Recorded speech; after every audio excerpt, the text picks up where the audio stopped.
Hey folks, Mr. Gage from the East Cleveland Public Library Garden Club. I got my checklist today.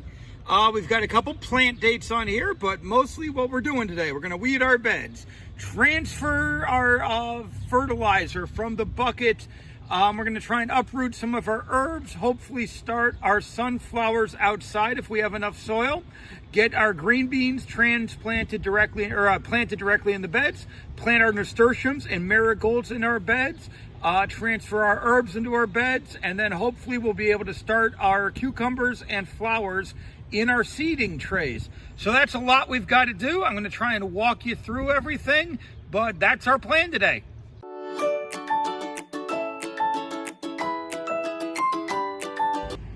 Hey folks, Mr. Gage here. I just want to give you an update on our liquid fertilizer. All right, we're going to pull this lid off. This is pretty rank stuff. Oh boy.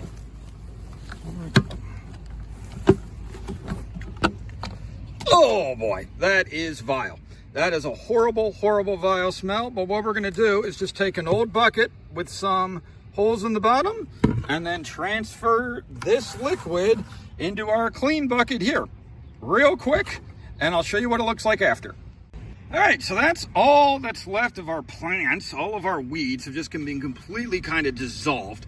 And we have this gorgeous liquid fertilizer that we're going to put into our yard, full of healthy nutrients, a lot of NPK in here, and some other important elements that will make our plants grow nice and strong.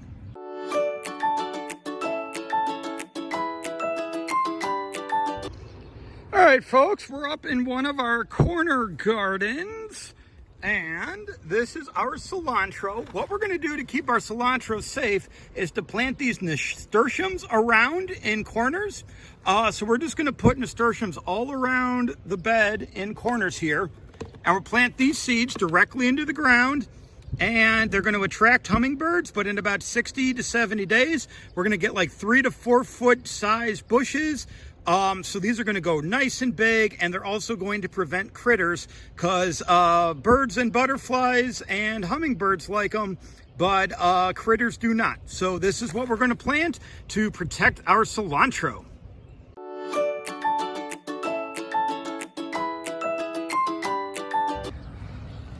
Alrighty folks, this is our beefsteak tomato bed. You can see that it's been weeded recently. Now, we lost a bunch of our marigolds, and that's okay. And we're going to try and keep some of these tomatoes hanging on. I'm not sure this one's going to make it, but we're going to try and give it some love and some fertilizer. But we've got some plants that are coming back up from our weeding, so we're just going to pluck those, get those out of there. Here's another one that's just going to come right up, and we're just going to go through our beds and take care of that. But you can see we've had a couple storms. That leaf is just falling right off. But we do have some new growth here. So we're going to water these, give them some of our fertilizer, and keep them going. But that's what we're doing in our beds today.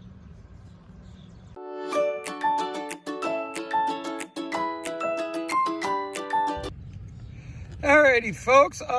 Once again, we're going to put in some marigolds. This time we're planting them fresh in the dirt in our garden. There's a marigold seed right there, so you can tell they're real tiny. And we're just going to layer it in the dirt just like that, and then just cover it up just like that. So again, barely below the dirt, it's going to grow roots. So we're putting those amongst our nasturtiums. So we'll have nice marigolds growing to keep away the critters. I also put some in the center here between our plants, so that'll help keep the critters away, but also we'll have some nice orange and yellow and gold flowers.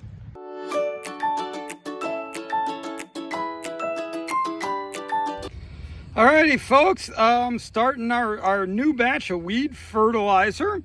These are all the weeds we got out of our beds today, and you can see we've started to soak them with some water. We're going to let these kind of ferment for about a week. We'll keep adding weeds to this, add a little more water, and within a couple weeks we're going to have a nice soupy mess that we can put on our plants and help fertilize our plants.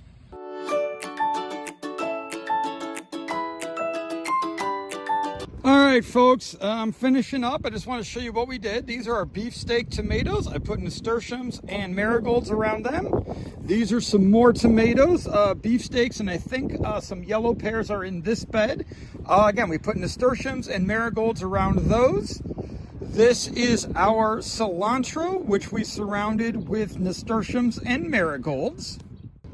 All right, over here we've got our yellow squash, again, surrounded with nasturtiums and marigolds. I tried to get a new yellow squash in there, so we'll have at least 4. We've got our parsley and then our nasturtiums and marigolds in this bed.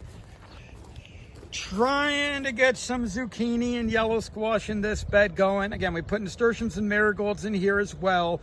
Don't know how this is going to do.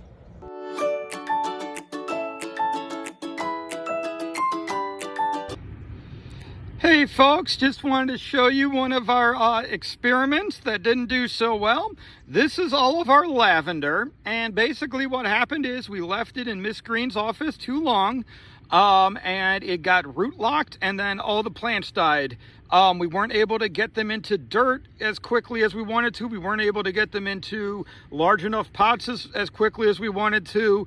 And so we've apparently lost all of our lavender. So we're going to try and get some more lavender going next year for you. And hopefully we'll still have some wildflowers and herbs to give away at Founders Day.